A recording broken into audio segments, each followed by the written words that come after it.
Hello ಶ್ರೇಷ್ಠ elegant family members, ಹೇಗಿದ್ದೀರಿ? ನಾನಂದು ತುಂಬ ಚೆನ್ನಾಗಿದ್ದೀನಿ. ನಮ್ಮ ನ್ಯೂ ಇಯರ್ ಬಾಕ್ಸ್ ಬಂದ್ಬಿಡುತ್ತೆ. ಇನ್ನು ನಮ್ಮ ವರ್ಕ್ ಸ್ಪೀಡಪ್ ಆಗೋಗುತ್ತೆ. ಅಸಲ್ ತಗ್ಗೇದೇ ಇಲ್ಲ. ಒಂದು ಸಾರಿ ನಮ್ಮ ಐರನ್ ಬಾಕ್ಸ್ ಅನ್ಬಾಕ್ಸ್ ಮಾಡೋಣ. ಇದರ ಬಗ್ಗೆ ಒಂದು ಚಿಕ್ಕ ಇನ್ಫಾರ್ಮೇಷನ್ ಕೊಡ್ತೀನಿ, ನೀವು ನೋಡ್ಬೋದು.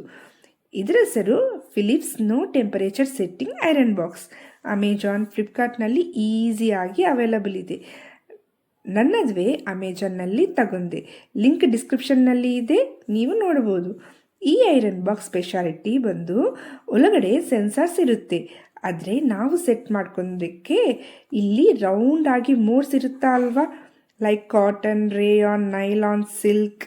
ಇನ್ ನಾರ್ಮಲ್ ಐರನ್ ಬಾಕ್ಸ್ ಆ ಥರ ಸೆಟ್ ಮಾಡ್ಕೊಳೋ ಅವಸರ ಇಲ್ದಿರ ಬೇಸ್ಡ್ ಆನ್ ಫ್ಯಾಬ್ರಿಕ್ ಎಷ್ಟು ಹೀಟ್ ರಿಲೀಸ್ ಮಾಡಬೇಕು ಅದೇ ತಗೊಳುತ್ತೆ, ಸುಡೋದೇ ಇಲ್ಲ.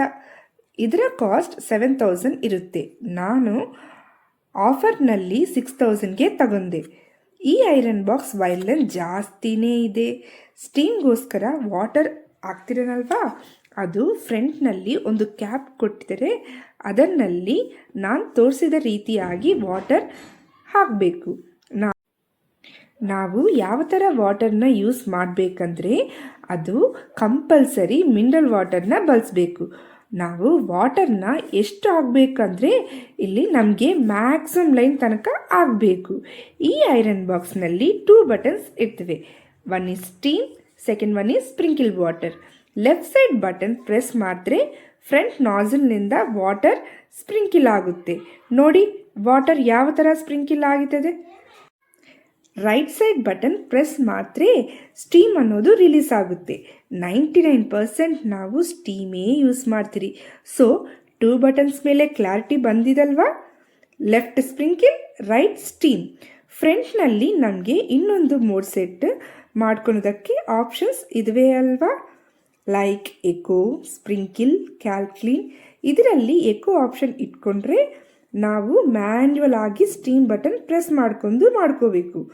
ಅದೇ ನಾವು ಸ್ಟೀಮ್ ಆಪ್ಷನ್ ಸಿಂಬಲ್ ಇಟ್ಕೊಂಡ್ರೆ ಆಟೋಮೆಟಿಕ್ ಆಗಿ ಸ್ಟೀಮ್ ಅನ್ನೋದು ರಿಲೀಸ್ ಆಗುತ್ತೆ. ಕ್ಯಾಲ್ಕ್ಲೀನ್ ಅನ್ನೋ ಆಪ್ಷನ್ ಇಟ್ಕೊಂಡ್ರೆ ಸ್ಕೇಲ್ ಪಾರ್ಟಿಕಲ್ಸ್ ಕ್ಲೀನ್ ಮಾಡ್ಕೋಬೋದು. ಐರನ್ ಬಾಕ್ಸ್ ಆನ್ ಮಾಡಿದ್ರೆ ಬ್ಲೂ ಲೈಟ್ ಬ್ಲಿಂಕ್ ಆಗ್ತಾ ಇರುತ್ತೆ, ಅಂದರೆ ಹೀಟಿಂಗ್ ಪ್ರಾಸೆಸ್ ನಡ್ತಿದೆ ಅಂತ ಅರ್ಥ. ಒನ್ಸ್ ಪ್ರಾಸೆಸ್ ಕಂಪ್ಲೀಟ್ ಆದಮೇಲೆ ಬ್ಲಿಂಕ್ ಆಗದಿರ ಕಂಟಿನ್ಯೂಸ್ ಆಗಿ ಬ್ಲೂ ಲೈಟ್ ಬರುತ್ತೆ. ಆವಾಗ ನಾವು ಐರನ್ನಿಂಗ್ ಸ್ಟಾರ್ಟ್ ಮಾಡ್ಬೋದು.